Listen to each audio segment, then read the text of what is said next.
নবী পেরেশান হয়ে যাবে। একটা দৌড় মারবে আল্লাহর হাবিব জাহান্নামের কিনারে যাবে,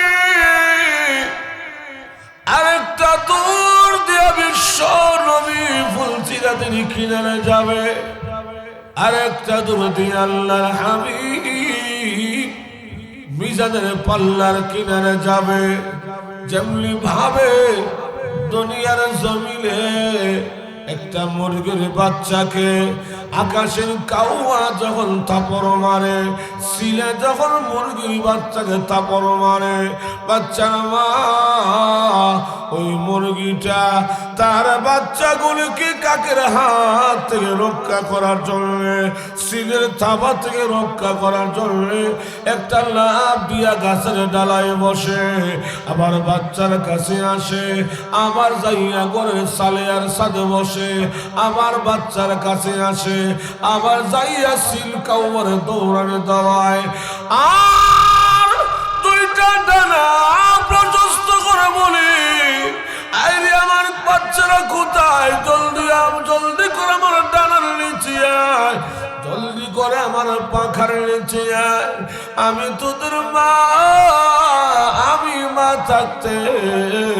আমার একটা বাচ্চা কেউ কোনোদিন কাকের মুখে চিলের মুখে আমি মা ছেড়ে দেব না।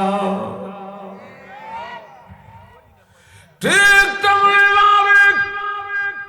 কিয়ামতের কঠিন ময়দানে আল্লাহর হাবিব রাহমাতুল লিল আলামিন গুনাহগার এতিম উম্মতগুলিকে জাহান্নামের আগুন থেকে মুক্ত করার জন্য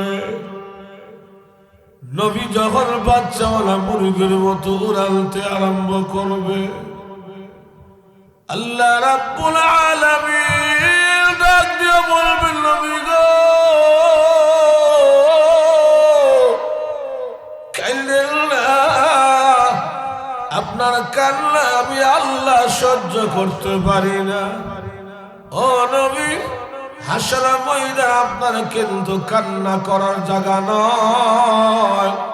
নবী গো, দুনিয়াতে আপনি উহুদে কান্নাকাটি করেছেন, বদরে কান্নাকাটি করেছেন, তাইফের জমিনে আপনি কান্নাকাটি করেছেন, মক্কা মদিনায় বহু জায়গা আপনি কান্নাকাটি করেছেন। আজকে হাসরের ময়দান কিন্তু আপনার জন্য কান্নার জায়গা নয়। নবী গো, মাথা উঠান আর সুসংবাদ লয়া যান, আজকে হাসরের ময়দানে আমি মহান আল্লাহ আপনার উম্মতের বেলায় আমি আমার কোরআন শরীফের হাতে দায়িত্ব ছেড়ে দিলাম। নবী গো, আমার কোরআন যার জন্য সুপারিশ করবে আমি আল্লাহ তারে মাফ করে দেব। তখন দেখা যাবে হাসরের মাঠে আল্লাহর কোরআন এই সুন্দর সুনাম দেহের অধিকারী যুবকের স্বরূপ ধারণ করে দুনিয়াতে কোরআনের তিলাওয়াতকারী, তিলাওয়াত শ্রবণকারী, কোরআনকে মহব্বত করেছে, কোরআনকে ভালোবেসেছে, দুনিয়াতে কোরআনকে তিলাওয়াত করেছে, এমনকি কোরআনের মার্কাজ তৈরি করতে যায় আহালিয়ার মতো দ্বীনি প্রতিষ্ঠান মাদ্রাসা বানাইছে, ছাত্র ভর্তি করে সহযোগিতা করছে, অর্থ দিয়ে সহযোগিতা করেছে, ছাত্র লজি রাইকা সহযোগিতা করেছে। ওরা সবাই কোরআনওয়ালার অন্তর্ভুক্ত হবে, কারণ হাসরের ময়দানে শুধু হাফেজ, আলেম, মুফতি, মুহাদ্দিসকে কোরআনওয়ালা বলা হবে না। যারা দুনিয়াতে মাদ্রাসা বানাইছে তারাও কোরআনওয়ালা, যারা সাহায্য করছে তারাও কোরআনওয়ালা, যারা কোরআন তিলাওয়াত করছে তারাও কোরআনওয়ালা, যারা তিলাওয়াত শুনছে তারাও কোরআনওয়ালা, যারা মাদ্রাসা ছাত্র লজিং রাখছে তারাও কোরআনওয়ালা, যারা আপনাদের মতো গভীর রাত পর্যন্ত কোরআনের মাহফিলে বসে আছিল তারাও কিয়ামতের মাঠে কোরআনওয়ালার অন্তর্ভুক্ত হবে। ফেরেশতারা ওই জাহান্নামের পথ থেকে ফিরাইয়া জান্নাতের লাইন থেকে কাতার থেকে খুঁজা খুঁজা ধইরা ধইরা আর কোরআনওয়ালাদেরকে, কোরআনের মোহাব্বতকারী, কোরআনের প্রেমিকদেরকে ধইরা আল্লাহর আদালতে গিয়া বলবে, আল্লাহ এই মানুষগুলি ওরা দুনিয়াতে আমার মোহাব্বত করছে, আমার ভালোবাসছে, আজকে হাসরের ময়দানে আমি কোরআন তাদের জন্য তোমার দরবারে জান্নাতের দরখাস্ত করলাম। আল্লাহ রাব্বুল আলামিন তখন বলবে, এই সবগুলো আসামি প্রত্যেকের নামে নিম্নে 500, 700, 1000 করে মামলা আছে, এই সব আসামি। কোরআন শরীফ তখন আল্লাহর আদালতে দাঁড়ায় আল্লাহর সাথে জেরা করতে আরম্ভ করবে উম্মতের পক্ষে। আল্লাহ তাইলে তুমি আমার অস্বীকার করো, আমি তোমার কালাম না। আল্লাহ বলবে, তুমি যে আমার কালাম, এটাকে অস্বীকার করা যায়? যাও, তোমার দরখাস্ত মঞ্জুর করলাম, তাদের জিন্দেগির সকল গুনাহ আমি আল্লাহ এই মুহূর্তে মাফ করে তাদেরকে আমি আল্লাহ জান্নাতবাসী বানিয়ে দিলাম। আমি শেষ করতেছি আর 2-4 মিনিট। এই জন্য আল্লাহ আমার তিলাওয়াত কি আয়াতে বলেন,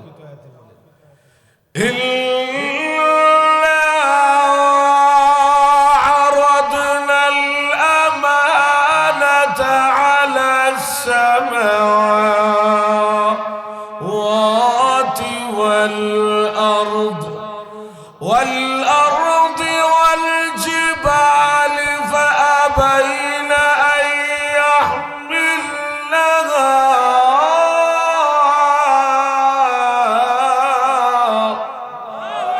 وأشفقن منها وحملها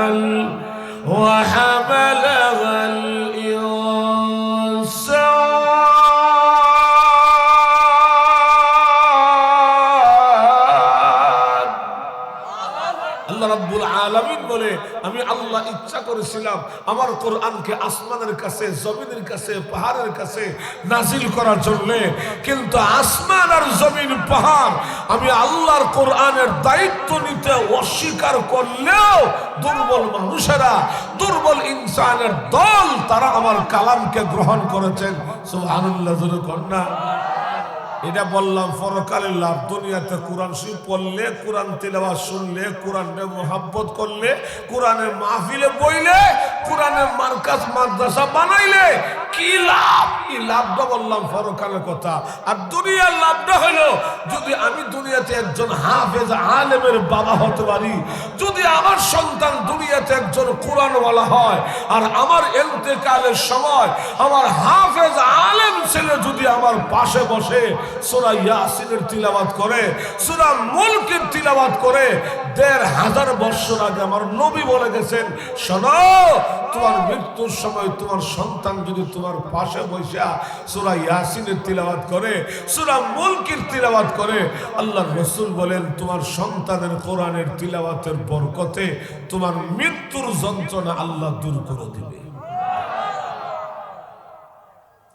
এজন্য আল্লাহ বলেন, وَنُنَزِّلُ مِنَ الْقُرْآنِ مَا هُوَ شِفَاءٌ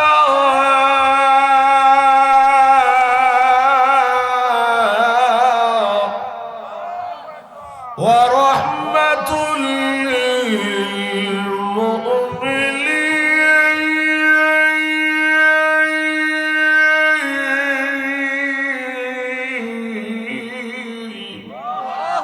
রাব্বুল আলামিন বলেন, আমি আল্লাহর কালাম, এটা দুনিয়ার সকল মুমিনের জন্য এটা একটা মহা ঔষধ। যেরকম ঠিক কিনা? এতক্ষণ আপনি আমার ওয়াজে কি বুঝলেন?